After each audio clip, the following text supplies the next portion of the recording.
अस्सलाम वालेकुम। अभी आज की क्लास में हम आपको असाइनमेंट सॉल्व कराने के बारे में कुछ ट्रिक्स बताएंगे, ठीक है, और किस तरीके से आसानी से आप इसे अपनी कॉपी पर लिख सकते हैं, सवाल के जवाब कैसे आसानी से फाइंड आउट कर सकते हैं, इसके बारे में बताएंगे, ठीक है।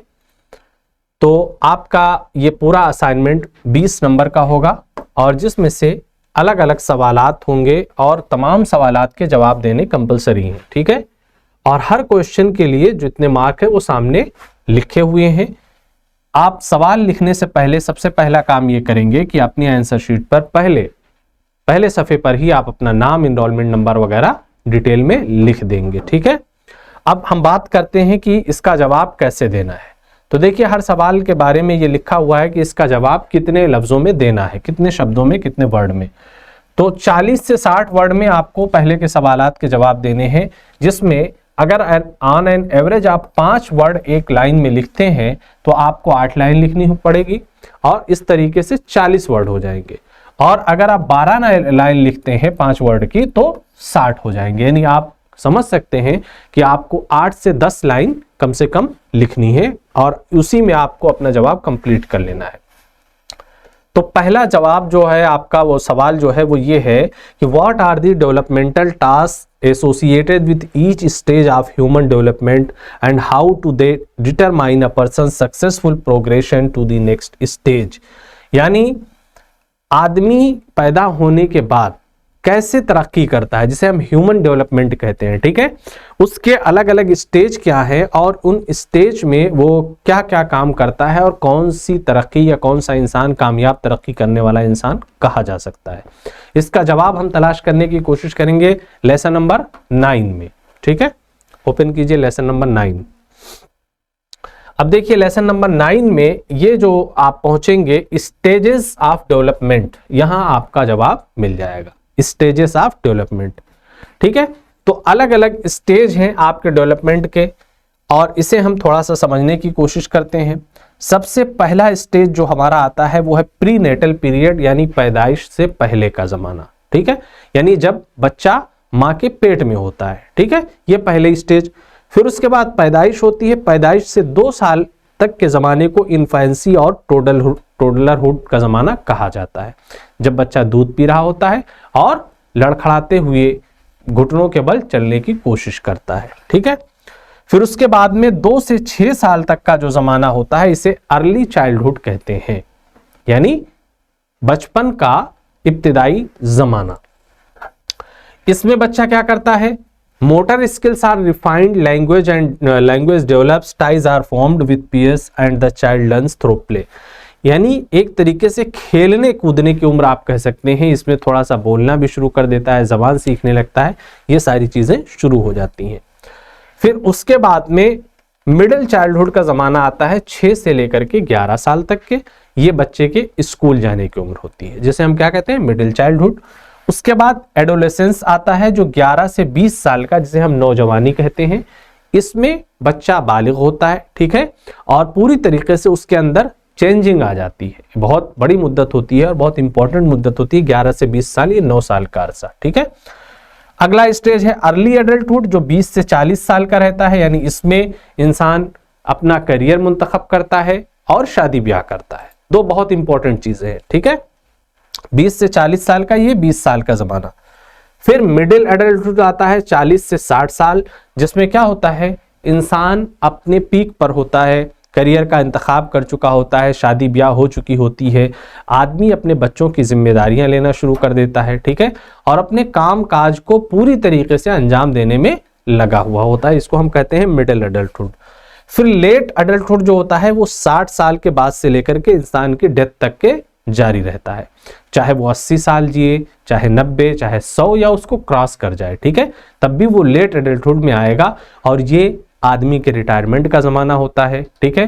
दादा और क्या कहते हैं, दादा और नाना बन चुका होता है, बच्चों में उसकी दिलचस्पी बढ़ने लगती है, अपने जो असल काम काज हैं, ठीक है, नौकरी वगैरह, उससे आदमी सुबुकदोश हो चुका होता है और इस तरीके से उसकी जिंदगी आगे बढ़ती रहती है। तो एक तरीके से अपने बच्चों को जिम्मेदार बनते हुए देखने की उम्र होती है, जो आखिरी स्टेज है इंसान की डेवलपमेंट का, ठीक है। तो ये स्टेज आप डिस्कस करेंगे, और अगर आप क्या बताएंगे, इनमें से किसी के अंदर ज्यादा डिसबैलेंस हो जाता है तो वो इंसान की तरक्की अच्छी नहीं मानी जाएगी। चलिए नेक्स्ट क्वेश्चन। नेक्स्ट क्वेश्चन है ड्रॉप आउट के बारे में। What are the main reasons for school drop out, stagnation and wastage, यानी क्या वजह है कि बच्चे एक ही क्लास में बार बार फेल होते रहते हैं, फिर स्कूल छोड़ देते हैं, ठीक है, इस तरीके की चीजें। What efforts are being made to decrease the school drop out rate in India, और हिंदुस्तान में इस मसले को खत्म करने के लिए कौन सी कोशिशें की जा रही हैं। जवाब मिलेगा आपको लेसन नंबर 16 में, ठीक है। सोशल एंड एजुकेशनल प्रॉब्लम्स, इसमें आप आ जाइए सबसे पहले ड्रॉप आउट पे। ये देखिए, school drop out, stagnation and wastage, ये आपका जवाब है, ठीक है। यहां से लेकर के और नीचे तक आपका जवाब है, यानी किन वजूहात से बच्चे स्कूल छोड़ देते हैं। तो इसमें जिन चीजों को बहुत ही इंपॉर्टेंट हासिल है उसको आप देख लीजिए। यहां पर क्या है, it is important for the growing child to use the knowledge he or she has gained from education, in its absence there is wastage of the resource। अगर आदमी को नॉलेज मिले, उसका इस्तेमाल ना करे तो उसे जाया समझा जाता है ना। मतलब ये भी तालीम का मकसद है कि आप जिस मकसद के लिए हासिल कर रहे हैं वो मकसद पूरा हो। तो उसके वजूहात क्या बन सकते हैं, रीजन क्या क्या हो सकते हैं, देखिए इन्होंने डिस्कस किए हैं। There are various reason for school drop out, stagnation, बार बार एक ही जगह फेल होना, मुलाजमत ना मिलना। These reasons fall into 3 categories, namely socio economic, psychological and educational, ठीक है। तालीमी भी हो सकते हैं और इंसान की साइकोलॉजी से रिलेटेड भी हो सकते हैं और पैसे से मुताल्लिक भी। अब वो क्या क्या है, the absence of schooling activities in the vicinity, यानी घर के आसपास स्कूल की फैसिलिटी का ना होना। Lack of awareness of necessary education among parents, वालिदैन नहीं जानते हैं कि तालीम कितना जरूरी है, उससे वजह से। पॉवर्टी, गरीबी, फीस नहीं भर पा रहे हैं उसकी वजह से छोड़ देते हैं। Lack of interest in education, तालीम में दिलचस्पी नहीं है इस वजह से छोड़ देते हैं, है ना। तो ये कुछ इंपॉर्टेंट वजूहात हैं। उसके अलावा सिलेबस आपका सही से तय नहीं है, ठीक है, स्कूल का निज़ाम ठीक नहीं है, सख्ती ज़्यादा है, आपके जहन को नहीं समझा जा रहा है, ये वजूहात भी हो सकते हैं। तो आपके सवाल का जवाब यहाँ मिल जाएगा, ठीक है। नेक्स्ट बढ़िए, यहां पर देखिए भी आपके सवाल जो है उसका जवाब भी 40 से 60 वर्ड में देना है। पहला सवाल है आपका, practice the 8 steps of yoga as described by Patanjali, paste your images practising 6 different yoga step. आपको पतंजलि ने जो योगा के 8 तरीके बताए हैं उसके लिए जो 8 स्टेप बताए हैं उसे लिखना है, और फिर योगा के 6 स्टेप करते हुए आपको अपनी तस्वीर पेस्ट करना है उसके साथ में, ठीक है। 2 काम है इसमें। इसके लिए आप लेसन नंबर 25 पे आ जाइए, सेल्फ डेवलपमेंट एंड योगा, ठीक है। 8 स्टेप पे आपको आना है सबसे पहले। देखिए ये है the 8 fold path of yoga, ठीक है। आपका जवाब यहाँ 25.6, ये पॉइंट आप याद रखेंगे। अब वो 8 पॉइंट किसके अकॉर्डिंग है, पतंजलि के अकॉर्डिंग, ठीक है, जो 8 स्टेप है। इसमें पहला स्टेप आ जाता है यम। यम में क्या है, आपके अंदर जो बुराइयां हैं उनसे आपको खुद को बचाना है, जैसे ग्रीड, लालच, लस्ट, एंगर, ठीक है, envoy and never acting based on these impulses. वो तमाम चीजें जो इन बुराइयों को जन्म देती हैं आपको उनसे दूर हटना है, ठीक है। तो इन बुराइयों से जो आप बचेंगे, पहला ये स्टेप होगा, इसे कहेंगे यमा।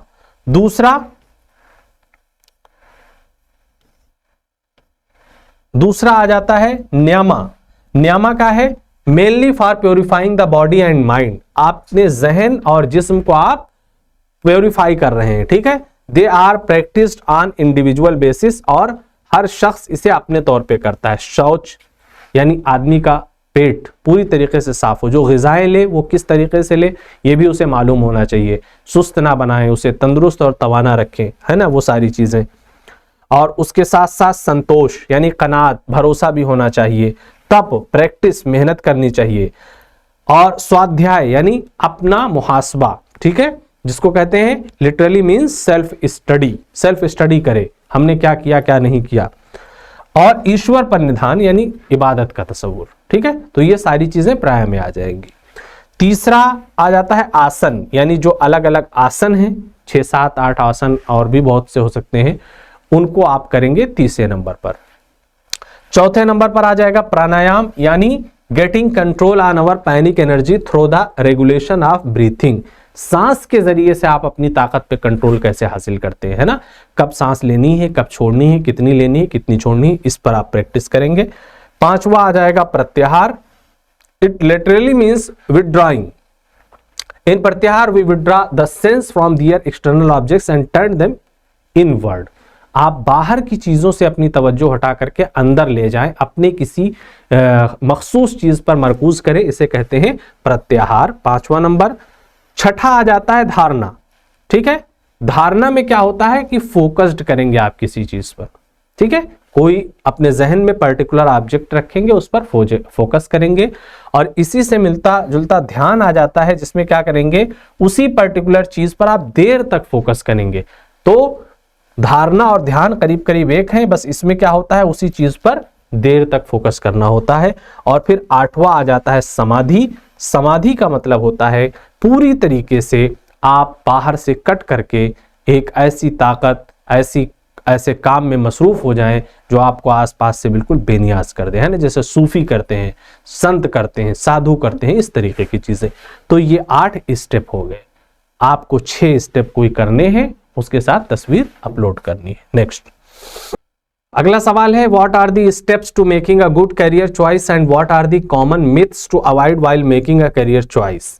यानी आप अपने करियर का इंतखाब करते वक्त कौन से बेहतरीन स्टेप उठा सकते हैं और इसमें कॉमन मिथ जो है उनसे कैसे बचा जा सकता है। लेसन नंबर 21 देखिए, career choice, it's problems and prospects. ये आपके सवाल का जवाब है, मार्क कर लीजिए 20.7। ठीक है, तो आप करियर को अगर चुनना चाहते हैं, कोई मुंतखब करना चाहते हैं, तो क्या करेंगे, सबसे पहले एसेस योरसेल्फ, अपना जायजा लीजिए, मुहासबा कीजिए अपना कि हम कौन सा काम कर सकते हैं, क्या क्या कर सकते हैं, कितना कैपेबल है, वगैरह वगैरह।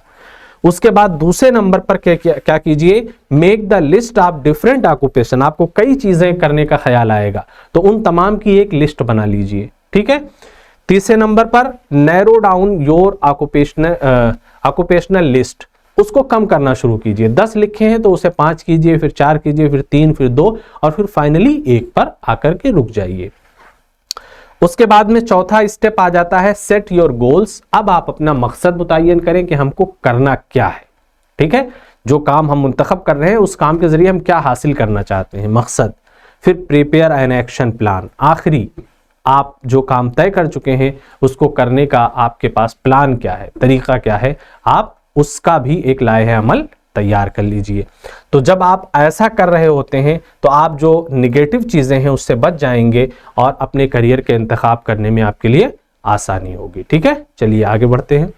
यहां पर भी देखिए 40 से 60 में जवाब देना है, 40 से 60 शब्दों में। पहला सवाल है, what are the benefits of practising yoga for our studies, relationship, work and health.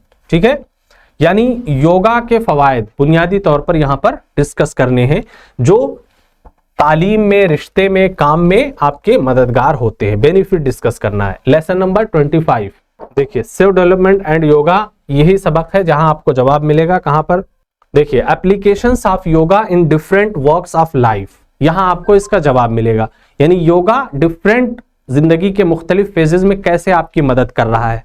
तो सबसे पहले तालीम में, स्टडीज, वहां पर स्टडीज में भी पूछा है, रिलेशन भी पूछा है। तो स्टडीज में क्या करता है, आपको फोकस्ड बनाता है, आपके जहन को, दिमाग को यकसू करता है। The main hurdle in preparing for our studies is that we study for hours together and still retain hardly anything because our mind wanders and does not remain fixed on the task of learning the lesson. होता यही है कि हम कुछ देर पढ़ते हैं फिर हमारा जहन भटकने लगता है। तो योगा क्या करता है, उसको यकसू कर देता है। हमारे रिश्तों को मजबूत बनाता है, हम लोगों से बिहेव करना सीखते हैं। ठीक है, तो रिश्तों के अंदर जो एक दवाम होना चाहिए, जो एक खुलूस होना चाहिए, वो चीजें भी डेवलप होती हैं। तीसरी चीज, काम में हमारा मन लगता है, जो काम भी हम कर रहे होते हैं, जो हमारा करियर होता है। फिर उसके बाद में बहुत इंपॉर्टेंट चीज हेल्थ। सबसे पहली चीज, जब हम योगा करते हैं तो हमारी बॉडी, हमारा जिस्म बहुत ही तंदुरुस्त और तवाना रहता है। ठीक है, क्योंकि वजह क्या होती है, हमारी सारी चीजें रूल रेगुलेशन में आ जाती है। तो ये जवाब आपको यहां मिल जाएगा। चलिए अब next, what are the ways to promote positive emotions and how do they benefit mental health and well being. यहां पर आपको पॉजिटिव इमोशंस के बारे में बात करना है।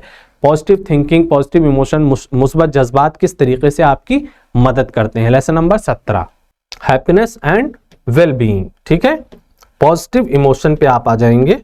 देखिए, डेवलपिंग पॉजिटिव इमोशंस, कैसे आप अपना पॉजिटिव इमोशन डेवलप कर सकते हैं, उसका ये पूरा रोल है। यहां आपको इसका जवाब मिलेगा। In a previous lesson we learn about the importance of emotions in everyday life. Here we will learn about the role of positive emotion in health and well being. क्या है? Negative emotions are important for survival, yet often they create disturbance and interrupt the natural flow of life. Positive emotions are desirable to sustain life activities. Would you not like to be living than hateful, joyful than fearful, and caring for others than neglecting them? Positive emotions make us feel good. फवायद हैं ये सब। ठीक है, जो positive emotion है उससे हमें अच्छा एहसास होता है। ठीक है, soothe us and provide a sense of comfort, एक इत्मीनान और राहत हमें महसूस कराते हैं। For example, when we appreciate the behavior of another person, we in turn feel happier, relaxed and have a sense of fulfillment. हम अंदर से ही खुशी महसूस करते हैं जब किसी की मदद करते हैं या किसी से अच्छी गुफ्तगू करते हैं। अब पॉजिटिव इमोशन क्या क्या हो सकते हैं ये देख लीजिए।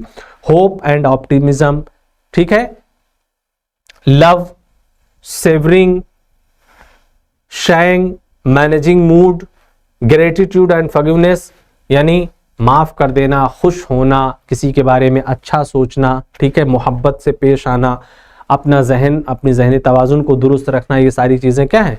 पॉजिटिव इमोशन में आती हैं। अब पॉजिटिव इमोशन को अलग से भी डिस्कस किया गया है कि क्या करती हैं ये हमारी तामीर में और फिर हमारे काम की तामीर में एक बहुत इंपॉर्टेंट रोल प्ले करती हैं। इसका जवाब आपको यहां मिल जाएगा।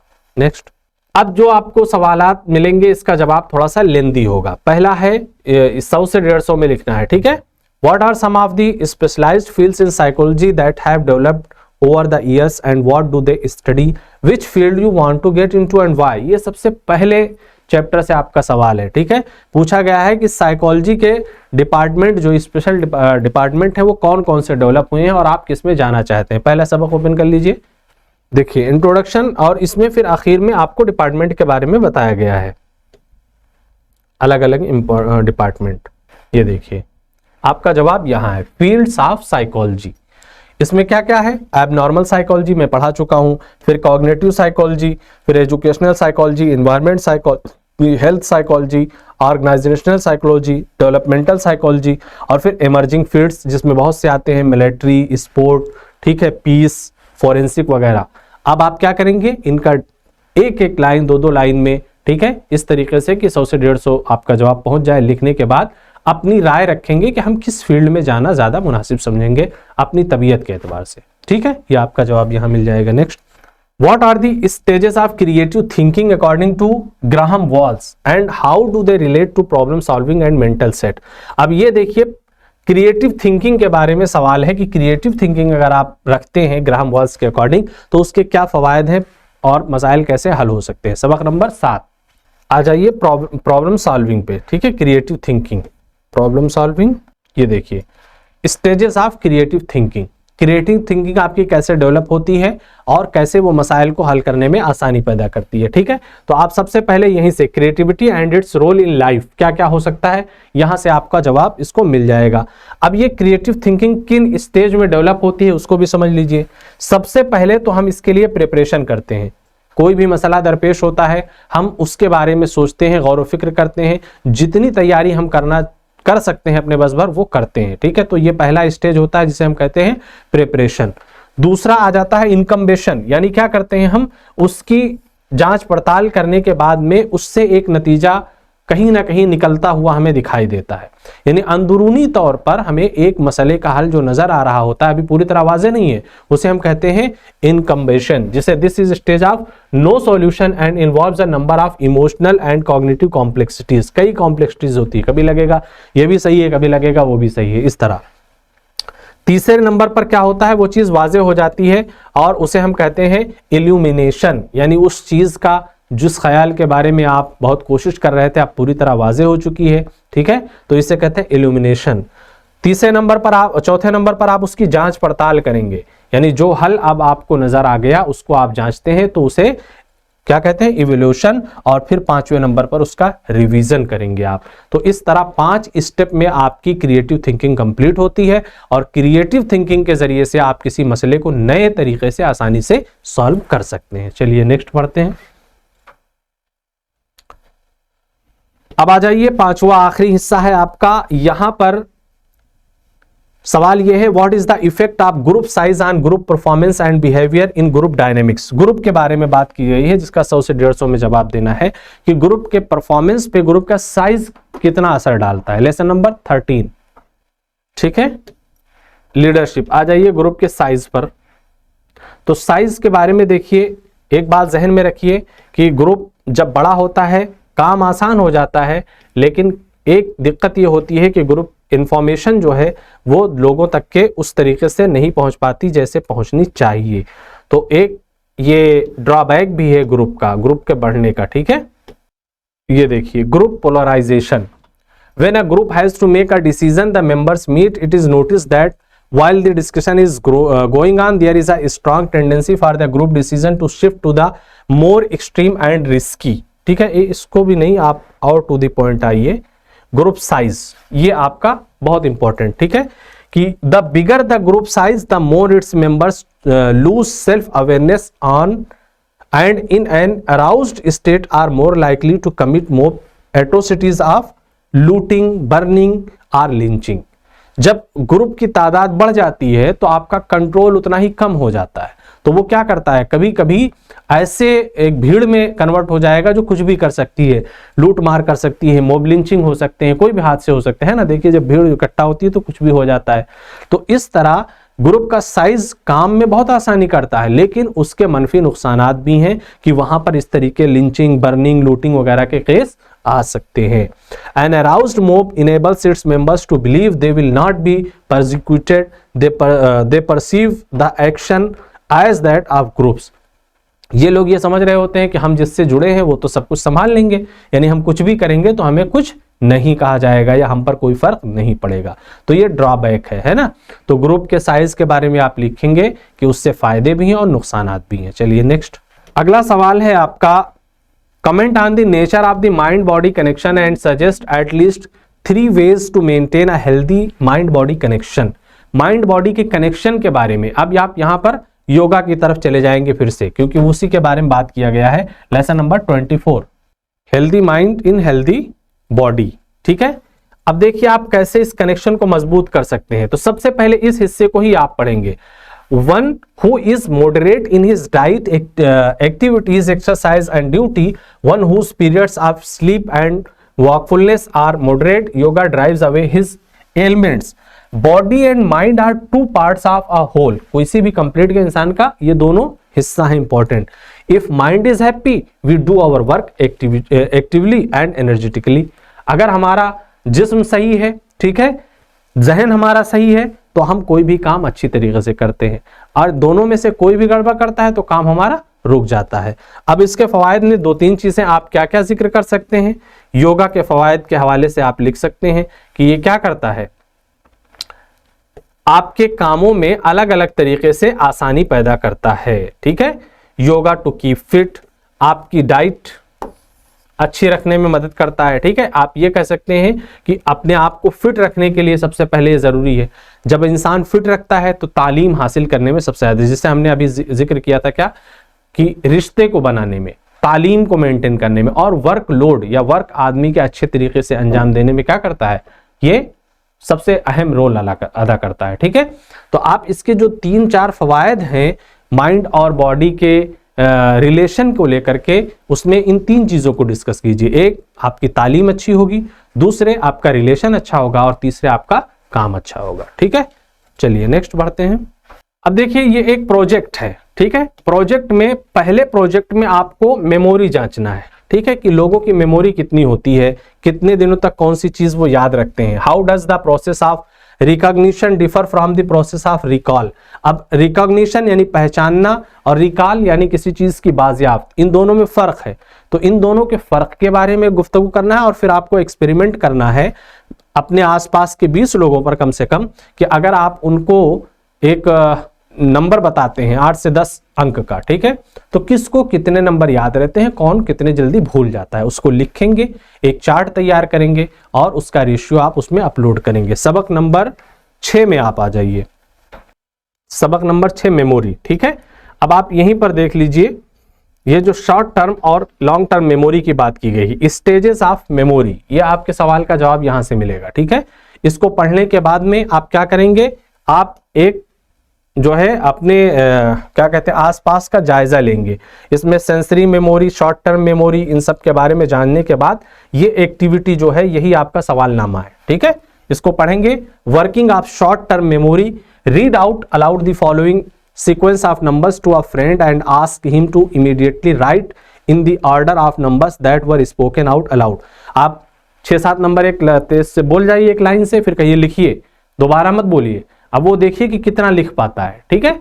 जिस तरीके से अभी वहां पर सवाल किया गया है कि आप 20 लोगों पे एक्सपेरिमेंट कीजिए, तो ये एक्सपेरिमेंट आपका वही है। फिर आप देखेंगे कि लोग अलग अलग होंगे, यानी सभी को यकसा नंबर नहीं याद रहेंगे, कुछ लिख देंगे वैसे ही, कुछ कम लिखेंगे, कुछ बिल्कुल नहीं लिख पाएंगे, ये होगा, ठीक है। तो यही वो जानना चाहते हैं, ये फर्क क्यों है, मेमोरी की वजह से। ये जवाब आपको यहां मिल जाएगा। नेक्स्ट आ जाइए।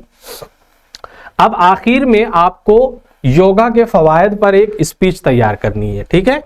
In your residential area, a yoga camp is being organized. You are invited as a speaker to spread awareness on the aspect of importance of controlling and regulating the mind.